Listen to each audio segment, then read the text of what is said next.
오늘은 사도행전 강해 우리 두 번째 시간입니다. 지난 시간에는 예수님을 영접한 자들이 신앙의 뿌리를 내리기 위해서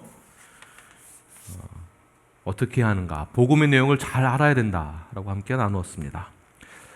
그 인물 중에 하나가 데오빌로 함께 나누었는데요.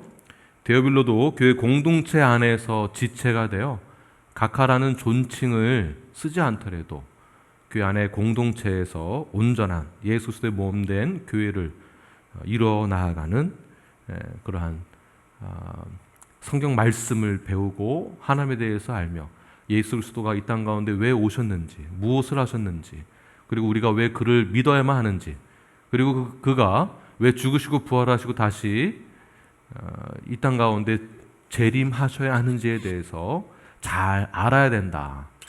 그러한 회개의 복음의 능력 또한 잘 알아야 된다라고 함께 나누었습니다.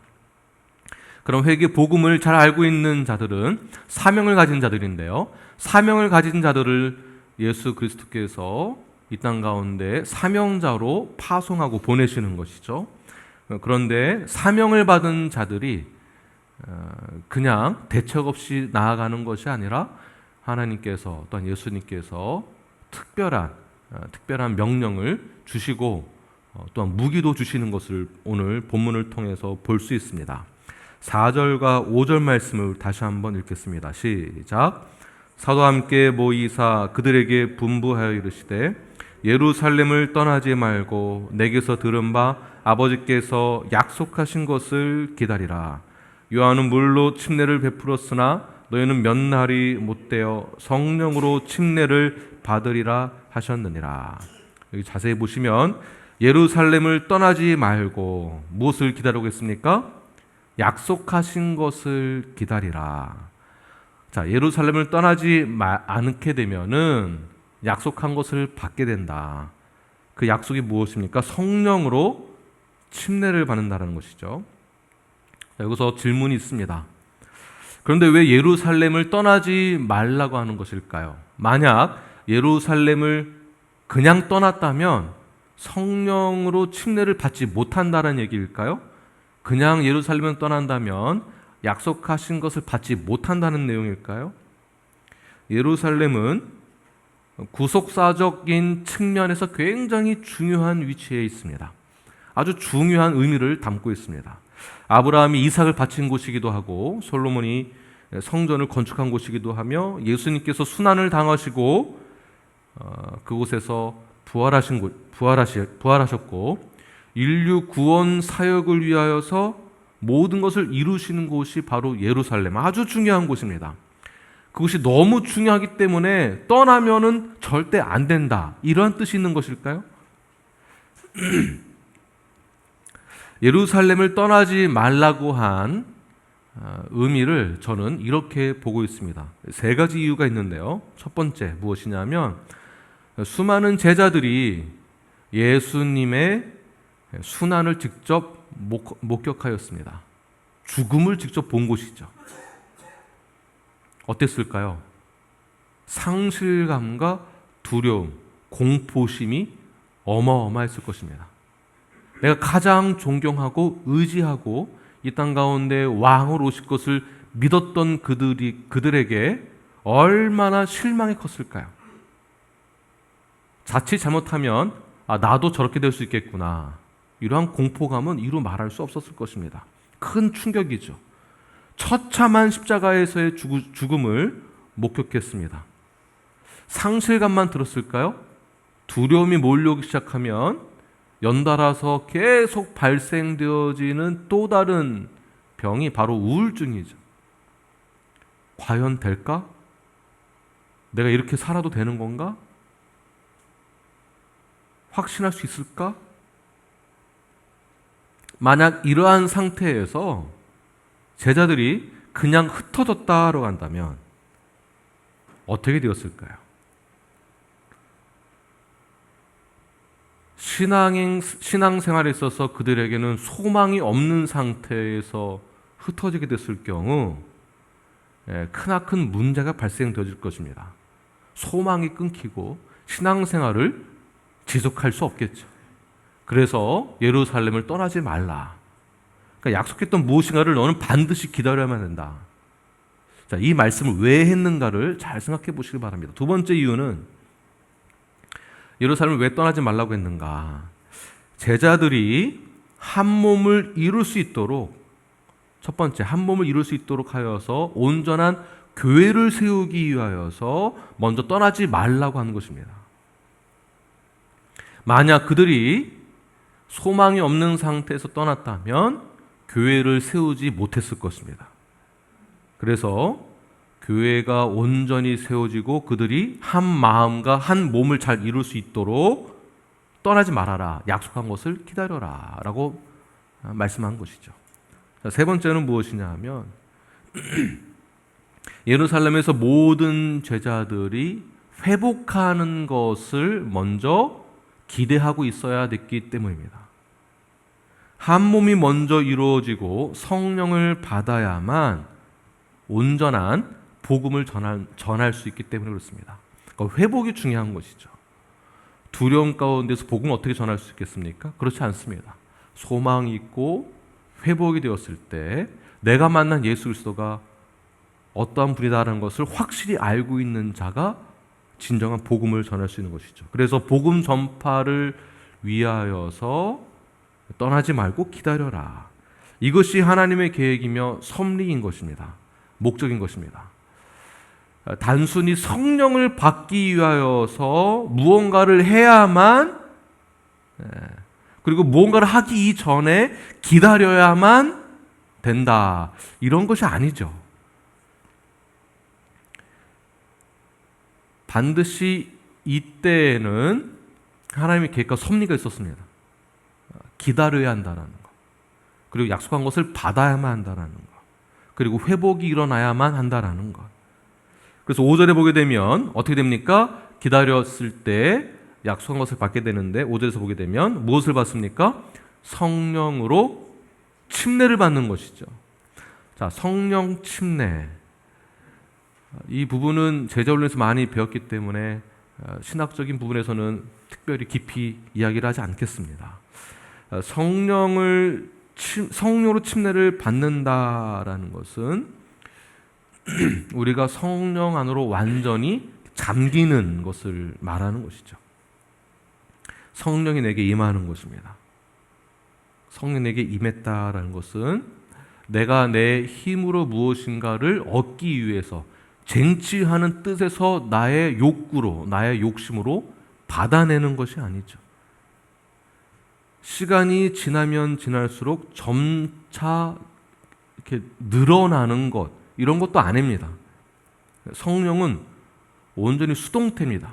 그래서 성령으로 침례를 받는다라는 것은 우리가 예수 그리스도를 믿는다라는 고백과 동시에 받는 것이지 시간을 두고 격차를 두고 따로 받는 것이 아닙니다.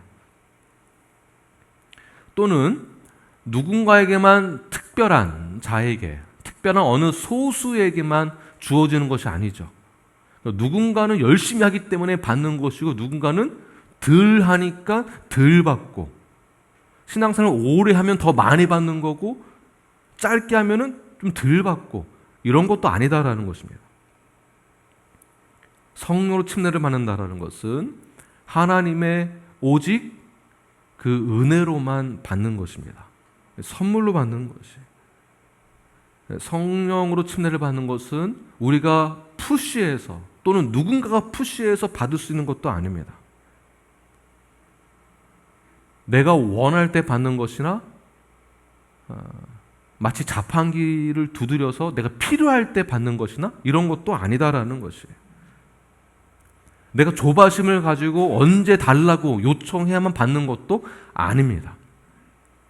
자, 이것을 잘못 해석하여서 어떤 분들은 구원을 받은 다음에 성령 침례를 또 받기 위해서 무언가를 더 열심히 하여서 받아내려고 하는 분들이 계시는데요. 내 힘으로 받지 못하다, 나는 조금 불완전하니까 누군가의 도움이 필요하다라는 뜻에서 용하다라는 목사님을 찾아가서 안수기도를 받고 받으려고 하는 분들이 계세요. 그렇게 해서 성령을 받는 것이라면 오늘날 교회가 이런 식으로 흘러가면 절대 안 됩니다. 그런 식으로 성령을 받았다라고 한다면은 여러분 지금 이러한 상태가 돼서는 안 되죠. 뭔가 확실히 더 달라져야죠.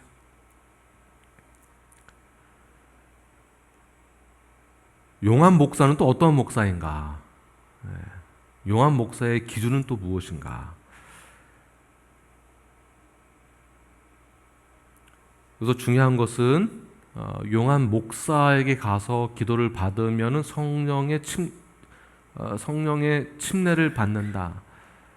이것은 말이 되지 않습니다. 용한 목사의 기도가 중요한 것이 아니라 내가 어떠한가가 더 중요한 것이죠.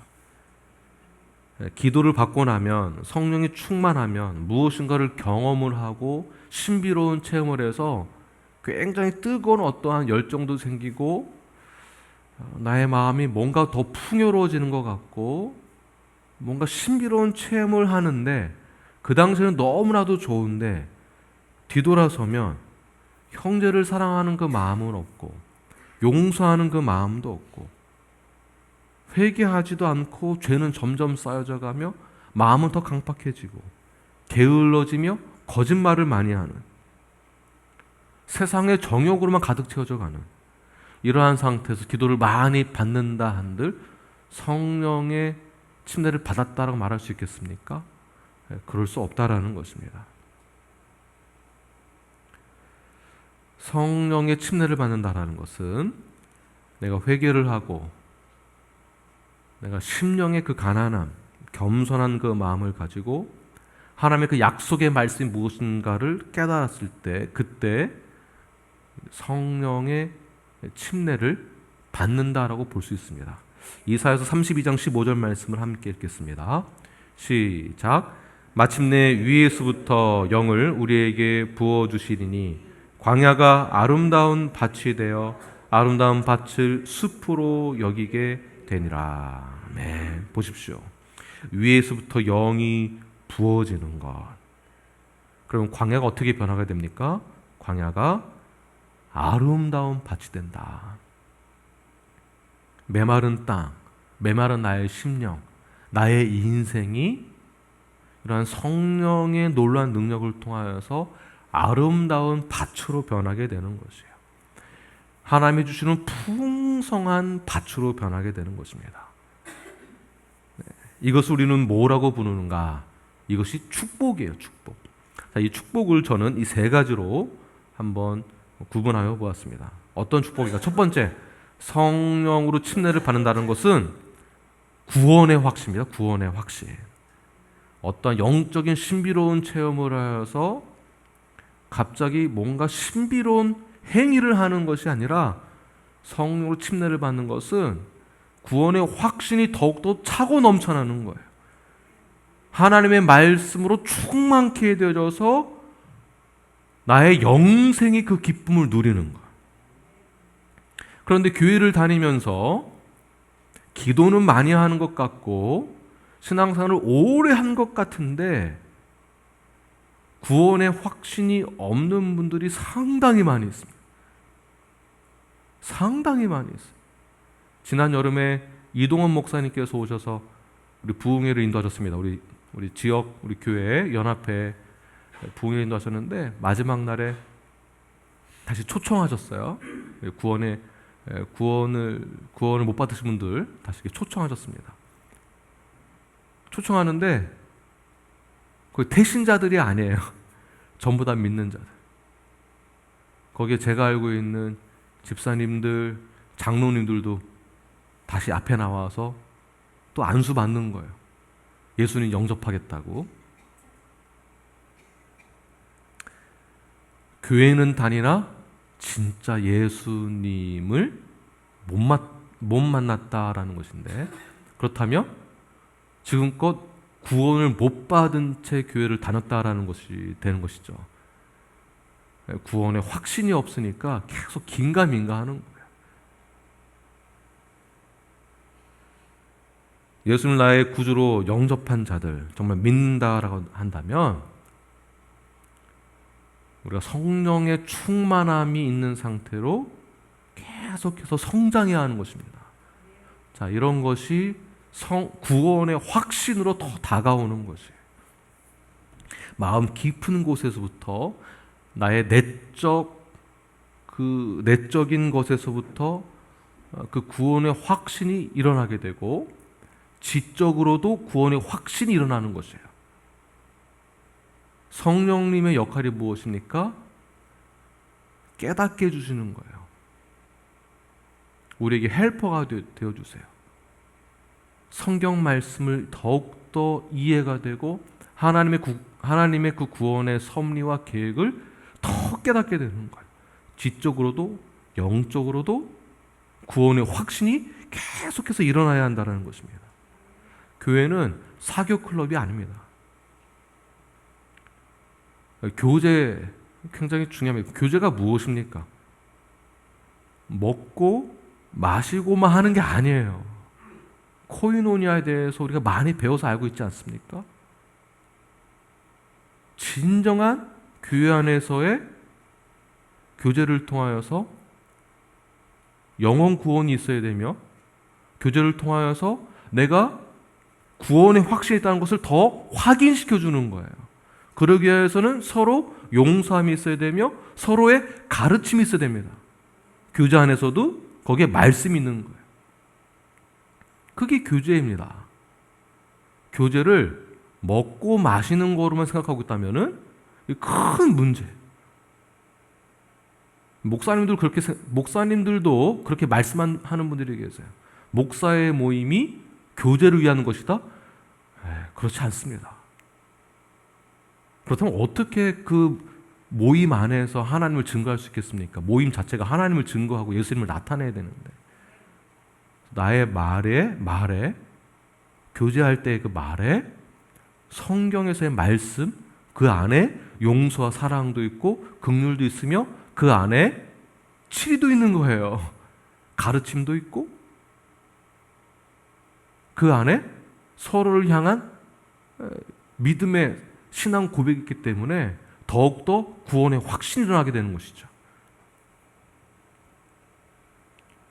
그러므로 교회 안에서 우리 함께 신앙생활을 하고 또 교제할 때 우리가 정말 중요하게 보아야 하는 것은 우리 교제하는 상대방이 구원을 받았는가, 구원에 대한 확신이 있는가, 이것도 굉장히 중요합니다.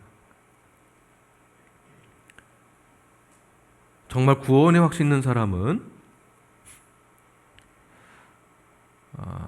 구원의 확신이 없는 사람과 확연하게 다르게 나타나는 것을 볼 수가 있습니다.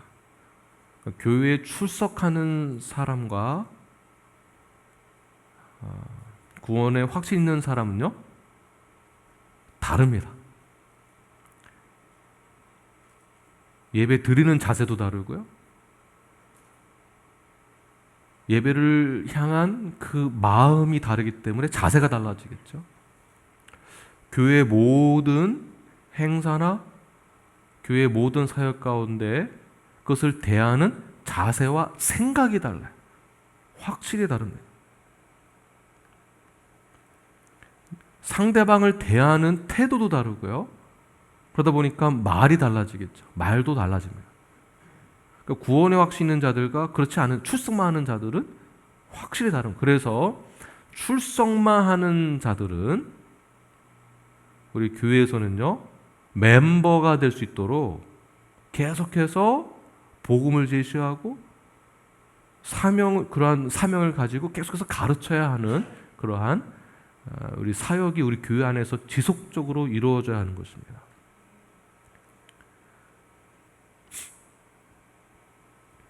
정확한 복음이 제시되어야 하며 그때 성령의 침례를 받게 되는 것으로 구원의 확신을 이루어 나아가는 것.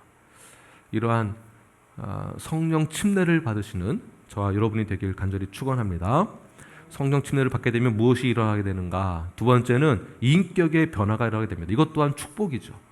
인격의 변화가 있는 것 자체가 축복입니다. 우리의 옛사람은 어땠습니까? 사탄의 인격을 갖고 있었던 죽을 수밖에 없는 그러한 죄성을 가지고 있는 옛사람입니다. 옛사람의 성향이 어땠습니까? 미움이 가득하죠. 시기, 질투, 굉장히 위험합니다. 내 마음 가운데에서 혹시라도 시기와 질투가 있다고 한다면요, 그것 또한 회개하십시오. 회개하시길 바랍니다. 미움, 시기, 질투, 욕망, 이기심, 자기 중심적인 것, 다 사탄이 주는 마음들입니다. 그러나 우리는 신앙 교육을 통해서, 성경 공부를 통해서, 복음을 통해서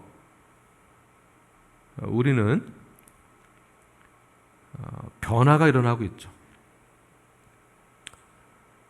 그러나 특별히 우리는 고등 교육을 받았기 때문에 그래도 내가 체면이 있지 겉으로는 절대 티를 내지 않습니다. 많이 배운 사람처럼, 아주 인격이 좋은 사람처럼, 그리고 남에게 내가 시기 질투심이 많다라는 것을 이렇게 티가 나면은 굉장히 수치스러움을 느끼게 되죠. 그래서 위장을 많이 합니다. 위장을 많이 하죠. 위장 기술이 나이가 들면 들수록 더 아주 좋아지는 것 같아요. 여기 동의하시나요?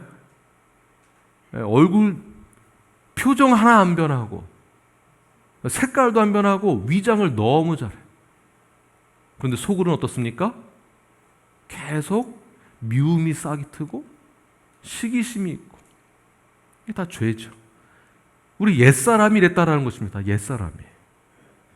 그런데 이러한 더러운 죄들을 예수 그리스도의 보혈의 능력으로 어떻게 됐습니까? 완전히, 보혈은요, 이 죄를 완전히 덮어버린 거예요. 이 죄가 안 보이게 덮어서 완전히 씻겨졌다. 예전에는 죄의 옷을 입고 있었지만 예수 그리스도의 보혈의 능력은 완전히 새 옷을 입게 되어짐으로 우리 옛사람이 보이지 않게 되는 것이죠. 그래서 우리는 옛사람의 인격에서 완전히 벗어나 성령의 인격을 완전히 입게 된 것입니다. 새로운 사람이 된 것이에요. 저와 여러분은 새로운 사람이 되었습니다. 저는 안 그래요. 저는 원래 이렇게 태어났어요. 아닙니다. 우리는 새로운 사람이 되었습니다. 갈라디아서 5장 22절 말씀 함께 읽겠습니다. 시작. 오직 성령의 열매는 사랑과 희락과 화평과 오래 참음과 자비와 양성과 충성과 온유와 절제니 이 같은 것을 금지할 법이 없느니라. 금지할 법이 뭐라고요? 없습니다. 무슨 말일까요?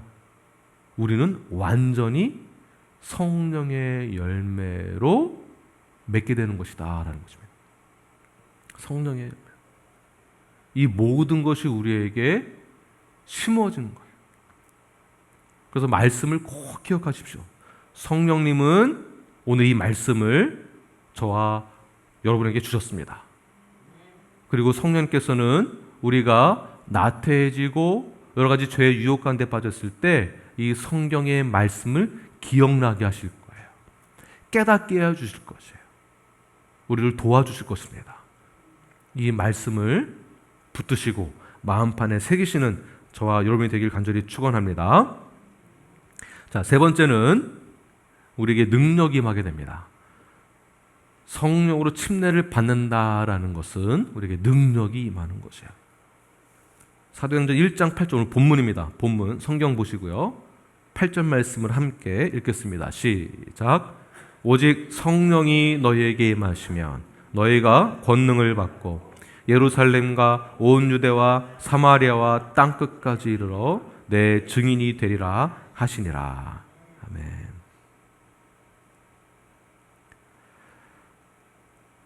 성령이 임하면, 성령으로 침례를 받게 되면 약속한 때에 우리가 그것을 받게 되는데 그것이 무엇입니까? 바로 성령이 임하면 무엇을 받습니까?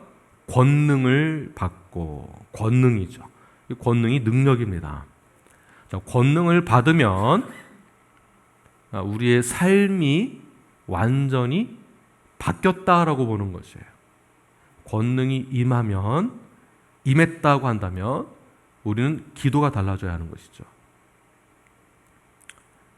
생각도 달라지고 방향도 달라져야 돼요. 제가 이 얘기를 왜 하냐 하면 5절과 6절을 한번 보시길 바랍니다. 6절 말씀 읽겠습니다. 6절 시작. 그들이 모였을 때 예수께 여쭈어 이르시되 주께서 이스라엘 나라를 회복하심이 이때니까 하니.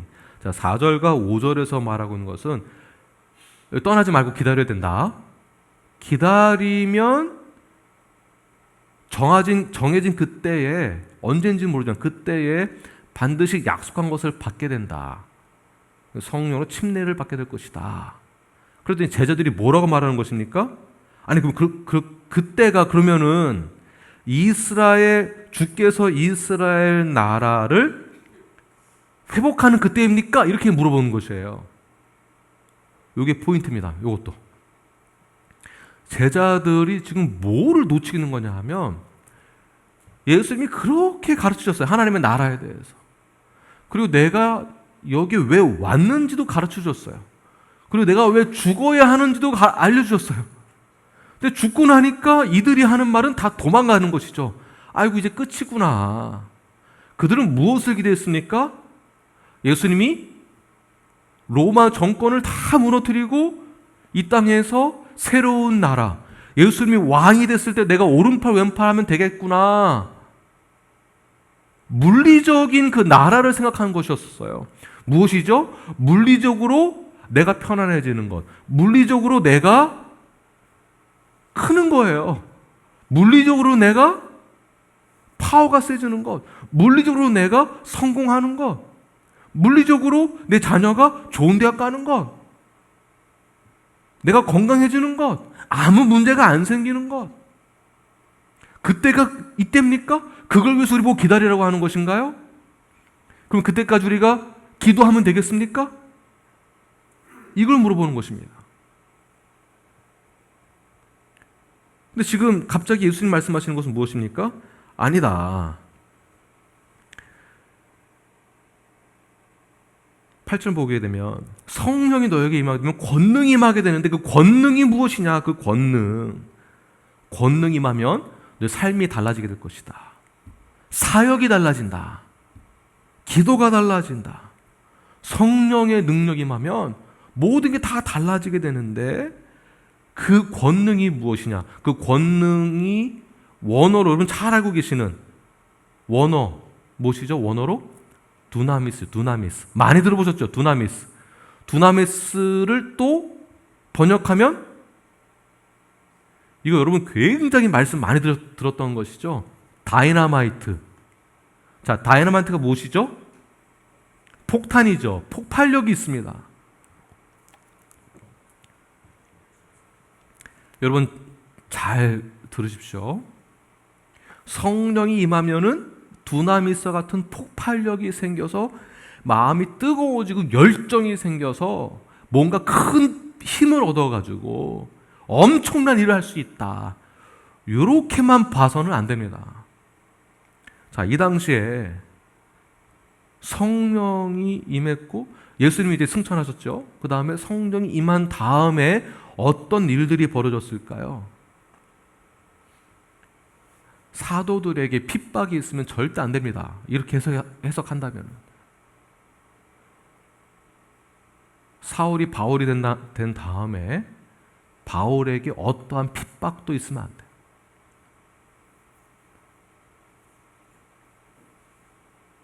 어떤 분들은 성령님 막 뭔가를 은사주자들처럼 뭔가를 막 성령이면 모든 걸 다 할 수 있다. 완전히 슈퍼맨처럼 생각을 하셔가지고 막 불 받아서 막 뭔가를 막 이렇게 하지만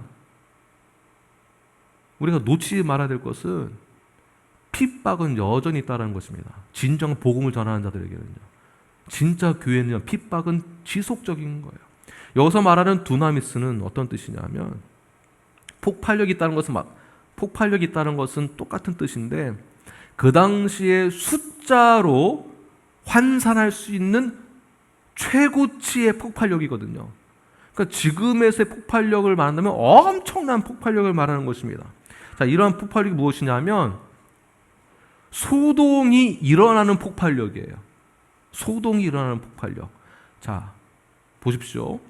온전한 복음을 전했을 때, 온전한 성경적인 뜻을 그대로 전했을 때, 가르침을 그대로 전했을 때 가는 곳마다 어땠습니까? 믿는 복음을 전하게 되고 미리 준비가 되어 있었고, 복음을 받아들일 자들은 준비가 되어 있었고, 다 하나님 예배 두신 것이죠. 그리고 복음을 전했을 때 폭발력은 그들이 예수를 믿게 되어짐으로 소동이 일어났다라는 것이에요. 이러한 뜻에서 폭발력이 일어났다라고 보는 것입니다. 소동이 계속해서 일어난 것입니다. 복음을 전했을 때 병든 자가 낫기도 하고 예수님의 이름으로 선포했을 때 놀라운 기적과 이적이 나타나게 됩니다. 사도행전 10장 38절 말씀 함께 읽겠습니다. 시작. 하나님이 나사렛 예수에게 성령과 능력을 기름 붓듯 하셨음에 그가 두루 다니시며 선한 일을 행하시고 마귀에게 눌린 모든 사람을 고치셨으니 이는 하나님이 함께 하셨습니다. 아멘. 보십시오. 여기에서 우리가 자주 보는 것은 마귀에게 눌린 모든 사람을 고친 것만 눈에 들어오죠. 야, 이것이 성령의 능력이구나. 두나미스구나. 근데 그 전에 보십시오. 선한 일을 어떻게 하시고요? 선한 일을 행하시고, 선한 일을 행한 것이 먼저입니다.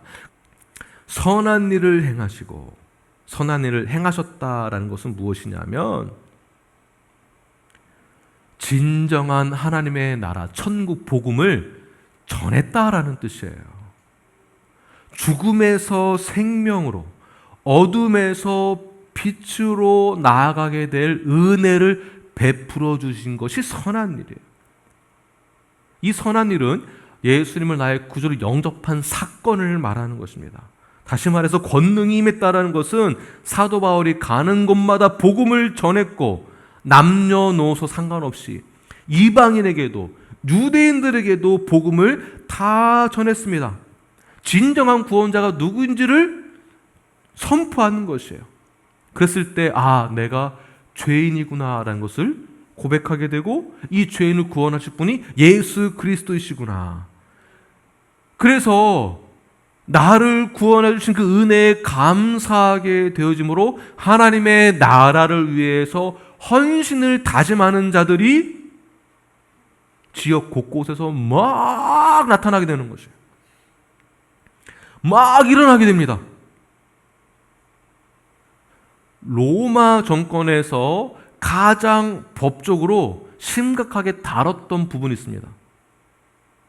소동을 일으키는 자는요, 그 즉시 현장에서 체포됩니다. 그래서 로마가 지배했던 당시에는요, 소동이 일어나지 않도록 곳곳에 병사들이 굉장히 많이 있었습니다. 그래서 역사상 로마 시대 때가 가장 안전했다라고 얘기를 합니다. 소동이 일어나면 그냥 바로 제거했으니까. 그런데 예수를 믿는 자들이 어떠한 문화와 습관과 모든 것을 다 상관없이 나의 죄에 대해서 깨닫고 나서는 바로 그들이 진정한 예수 그리스도를 따르기 시작하게 되는 것이죠. 유대인의 전통을 따르는 자들도 그 전통을 무시하고 이제는 예수 그리스도의 가르침을 따르게 됩니다. 성경을 따르게 되는 것이죠. 성경을 이용하여서 가짜 복음을 가르치던 거짓 선생을 따르던 자들도 돌이켜서 예수님의 제자가 됩니다. 그러니 소동이 일어나게 되죠. 소동이 일어났다는 것이에요. 이것이 폭발적으로 일어나게 되었다. 이런 뜻이 있는 것입니다. 내가 뭔가 성령의 기름 부으심을 받아가지고 내가 뭔가 은사를 받아서 막 폭발적인 능력을 내가 과시를 하고 갑자기 예언한다고 하고 내가 치유한다라고 하고 막 이렇게는 하나 좋은 열매는 하나도 없고, 사도 바울이 복음을 전했을 때, 사도들이 복음을 전했을 때 소동이 일어나게 되고 우후죽순 믿는 자리 일어나게 되면서부터 어떻게 됐을까요? 사람들이, 믿지 않는 자들이 사도 바울을 고소하잖아요. 옥에 가두잖아요. 쫓기는 신세가 됩니다. 그런데도 불구하고 어떻습니까? 복음은 이상하게도 계속 확장되어집니다. 이게 두나미스예요. 계속해서 공격을 받고 있고, 옥에 가두고, 사도 바울만 옥에 가둡니까? 믿는 자들도 옥에 가두고 핍박을 하고, 그런데도 교회는 지속적으로 계속 세워지죠. 이것이 무엇입니까? 두나미스입니다. 지금 무엇을 말하고자 하는 것일까요? 예수님께서는 얘들아, 이스라엘을 회복한다라는 거 지금 너희들 아직까지도 생각을 못 고치고 있느냐? 그거 아니다. 두나미스, 성령이 임했을 때 그 두나미스는 너희들의 모든 구원의 확신과 너희들이 가지고 있었던 모든 인격의 변화와 복음을 전하고자 하는 놀라운 그 능력이 너희들에게서 일어나게 될 것이다. 교회는 반드시 세워진다. 만약에 예수님이 죽으시고 부활하신 것이 그냥 소문이었고 가짜였으면요, 지금 이렇게 교회가 이렇게 많아질 수 없습니다. 이것이 진짜였고 사실이었고 역사적 근거가 있고 증인들이 있었기 때문에, 또한 그 두나미스가 있었기 때문에 교회는 더 확장되어지고 하나님의 나라는 더 확장되어지고 우리는 더욱더 믿는 자들을 함께 눈으로 볼 수 있는 가시적인 교회, 또 비가시적인 교회 또한 모든 것을 우리는 다 볼 수 있게 되는 것이죠. 요한복음 14장 26절 말씀 함께 읽겠습니다. 시작. 보혜사 곧 아버지께서 내 이름으로 보내실 성령, 그가 너희에게 모든 것을 가르치고 내가 너희에게 말한 모든 것을 생각나게 하리라. 보십시오. 성령님께서 우리에게 하시는 두나미스의 그 능력과 성령님의 역할은 모든 것을 생각나게 하는 것. 엠마오로 가던 제자들, 예수님의 죽으심을 보고 절망한 상태에서 돌아가던 길에 예수님의 부활을 모른 채, 예수님 옆에 있는지도 모른 채 대화하다가 또 떡을 떼며 주의 만찬을 하는 그 가운데에서 예수님께서 다 알게 해주시죠. 깨닫게 해주시죠. 예수님이 왜 죽으셔야만 했는지, 왜 부활했는지, 무엇을 위해서 우리가 살아가야 하는지 깨닫게 해주시는 것. 그래서 두나미스는요, 우리가 깨닫고 난 다음에 하나님의 나라를 위해서 헌신하게 하는 데 목적이 있습니다. 내가 단지 교회에 출석하고 예배 드린 것만으로 끝이 아니에요. 내 할 일 다 했다가 아닙니다. 이 복음이 어떻게 확장되어야 하는가? 그 가운데서 나는 무엇을 해야 하는가? 여기에 초점을 가지고 있는 자가 구원에 확신 있는 자라고 보는 것입니다. 그러니까 딱 보면 아는 거예요. 이분이 진짜 구원에 확신이 있는지 아니면 자기만 살기 위해서 살고 있는지 아는 거예요. 두나미스가 뭔지를 알고 있는가? 그 권능을 받은 자인가? 정말 성령이 무엇인지를 알고 있는가? 성경을 알고 있는가? 보면 아는 것이. 자, 이런 권능을 받은 자들은 사명을 가진 자들이죠. 이 사명을 가진 자들은 어떻게 되어지는가? 8절 말씀 다시 후반절 보게 되면 예루살렘과 온 유대와 사마리아 땅끝까지 이르러 무엇이 됩니까? 내 증인이 되리라. 자, 증인은 여러분 잘 아시는 것처럼 법적인 용어입니다. 자, 법적인 용어로서 증인은 있는 사실 그대로를 말하는데 목숨을 건 자들이에요.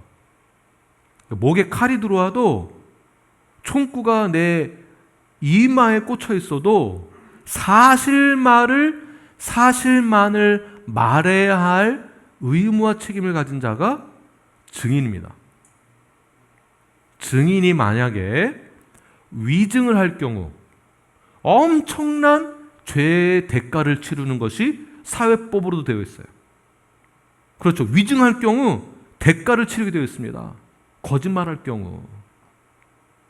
오늘날 위증을 하도 많이 하고 법에 대한 조치를 많이 받지 않으니까 그냥 좋게 넘어가는 것 같지만 결국 위증할 경우 책임은 지게 되어 있습니다. 어찌됐건.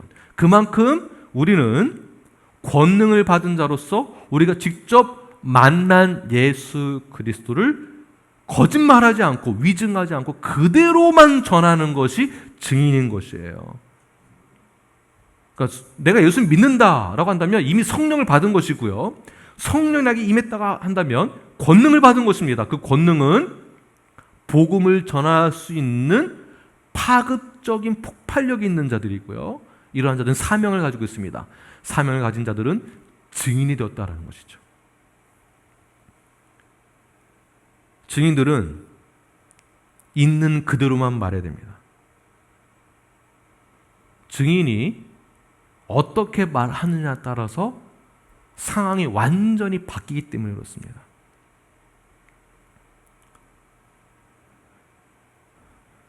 죗값을 치루어야 할 죄인들에게 대해서는 증인이 올바른 말을 해야만 죗값을 치르게 되는 것이겠죠.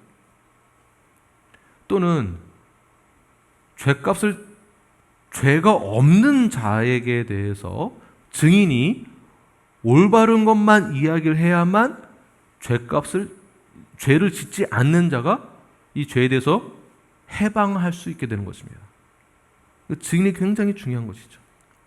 증인이 어떻게 말하냐에 따라서 사람이 죽고 살고가 결정되는 것입니다. 세상에 많은 사람들, 예수 그리스도에 대해서 알지 못하는 이들은 복음이 전해지지 않기 때문에 내가 증인으로서 복음을 전해야만 살 사람들을 살릴 수 있는 것이에요. 증인이 이만큼 중요한 것입니다. 증인이 이렇게 진실만을 말해야 됩니다. 또 두 번째, 증인은 무엇을 해야 되는가? 자, 무엇을 해야 되겠습니까? 예루살렘과 온 유대와 사마리아와 땅끝까지 복음을 전해야 하는 것이죠. 복음을 전해야 하는 것.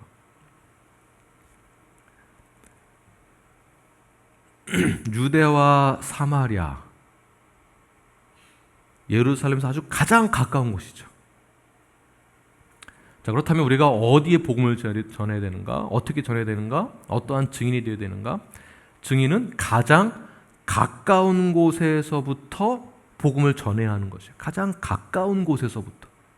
자, 그런데 이것이 점진적으로 전하는 것이 아니라 예루살렘과 온 유대와 사마리아와 땅끝까지 이것이 동시다발적으로 이루어지는 것을 말하고 있는 것입니다. 동시다발적으로. 자, 동시다발적으로 어디에서 이루어져야 되는가? 가장 가까운 곳이 먼저 가정이죠. 가정에서는 자녀는 부모에게, 부모는 자녀에게, 남편은 아내에게, 아내는 남편에게 그리스도인으로서의 증인된 삶을 살아내는 것이 우리의 의무와 책임입니다. 정말 성령의 충만함이 있고 내가 구원에 대한 확신이 있다고 한다면 우리 가정 안에서 예수 그리스도를 만난 사람으로서의 증인된 삶을 살아가는 것이 어디서 이루어져야 된다고요? 가정입니다. 가정 안에서의 개인의 역할을 잘 감당하는 것이. 동시에 어디에서 삶의 본이 있어야 되겠습니까? 동시에 사업장, 나의 직장, 학생은 학교, 회사에 가서도 본이 되어져야 됩니다.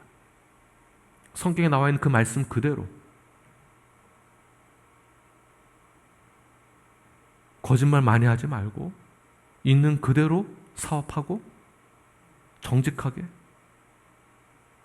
그리고 이 사업을 내가 어떻게 해야 될 것인지에 대해서 성경적으로 가치관이 있어야 되겠죠. 성경적인 가치관, 성경적인 사업을 운영할 수 있는 그러한 사업 철학을, 이념을 갖고 있어야 됩니다. 성경적인 것. 얼마나 돈을 많이 남길까만 생각하는 것이 아니라 내가 왜 이 사업을 해야 하는가, 그리고 이 찾아온 이들에게 내가 어떻게 해야 하는가, 굉장히 중요한 것입니다. 그곳에 가서도 상사는 부하 직원에게 어떻게 해야 하는가, 학생은 스승에게, 스승은 학생에게 어떻게 해야 하는가, 성경에서는 반드시 순종을 요구하고 있습니다.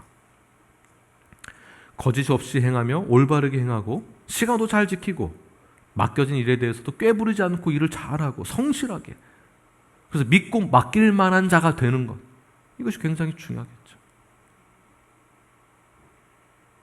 여러분들이 세상에 나아가서는 사실은 김 목사가 먼저가 아니라 여러분들이에요. 여러분들이 어떻게 세상을 대하고 있는가를 세상이 여러분들을 보고 있습니다. 세상도 보지만 누가 먼저 보고 있습니까? 하나님이 보고 계시죠. 어떻게 하고 있는가. 그래서 사실은 교회 얼굴이세요. 얼굴. 간판이에요. 나 그 사람이 뉴라이프 교회 다닌다며, 나 그 사람 다니면 나 그 교회 안 가. 이런 말 우리가 흔히 듣죠. 흔히. 저도 마찬가지이지만 여러분들도 증인으로서의 삶을 온전히 살아내는 것. 이제 앞으로 우리 뉴라이프는, 우리 모든 성도는 동시다발적으로 이러한 증인된 삶을 살아낼 것이라 저는 확신합니다. 2021년도가 이제 팬데믹으로 이제 마무리되어집니다. 2022년도 아직 팬데믹이 코비드-19이 종식되었다라고 보지 않지만 기대하고 있는 것은 종식될 거라 확신을 하고, 더 나아가서 저들이 해야 될 것은 증인된 삶을 살아내야 한다는 것. 여기에 모든 성도들이 헌신하기를 원합니다. 결단하기를 원합니다. 제자들이 그때가 이때입니까? 라고 잘못된 생각으로 질문했던 것이 바뀌었던 것처럼, 성령 임해서 바뀌었던 것처럼, 이제 오늘날 저희들에게도 모든 생각과 기준이 바뀌게 될 거라 저는 확신합니다. 나만을 위한 복음이 아니라 하나님의 나라를 위한 그 복음을 전하시는 저 여러분이 되길 바랍니다. 이제 앞으로 오늘 3부 예배 이후에 총회가 있습니다. 총회 때 제가 다시 비전도 제시하고 또 여러 가지 안건을 놓고 총회 마친 다음에 제가 여러 가지를 제시하겠지만 여러분 다 참석하셔야 됩니다. 멤버들은요. 참석 못하시게 되면 또 다음에 기회가 되면 또 설명을 다시 해드리겠습니다. 저희들이 이제 앞으로 전도하고 복음을 전하고 가르치는 사역들을 더 최선을 다해서 하기를 원합니다. 그 자리에 여러분 다 참여하십시오. 참여할 수 있는 여러 가지 리소스들을 저희들이 드리고 복음을 전할 수 있는 리소스들을 또 드리겠습니다. 여기에 참여하셔서 우리가 증인된 삶을 살아낼 수 있는 그러한 삶으로 결단하시는 저와 여러분이 되길 간절히 축원합니다. 마지막으로 제가 정리하고 마치겠습니다. 우리는 성령을 이미 받았습니다. 우리는 예수 그리스도의 놀라운 그 능력 앞에 플러그인 되었습니다. 꽂혀 있습니다. 여기서 벗어날 수 없습니다. 우리는 성령의 지배를 받고 성령의 놀라운 그 능력으로 우리는 사역을 하는 것입니다. 인간의 능력은 한계가 있습니다. 인간의 능력으로 무엇을 할 수 있습니까? 제자들이, 사도들이 어떠한 능력이 있길래 그 사역을 감당했습니까? 오직 성령의 능력으로 그 모든 사역을 다 감당하였습니다. 그들이 잘 살았다가 아니라 그들이 맡겨진 사역을 잘 감당하였다라는 것입니다. 나에게 맡겨진 모든 사역, 나에게 맡겨진 하나님이 주신 놀라운 그 은혜를 잘 기억하여서 2022년도를 향하여서 온전히 발걸음을 한 걸음 한 걸음 내디디시는 성령님이 여러분과 함께 하십니다. 나와 함께 하십니다. 그 성령을 의지하여서 한 걸음 한 걸음 나아가시는 저와 여러분이 되길 간절히 축원합니다.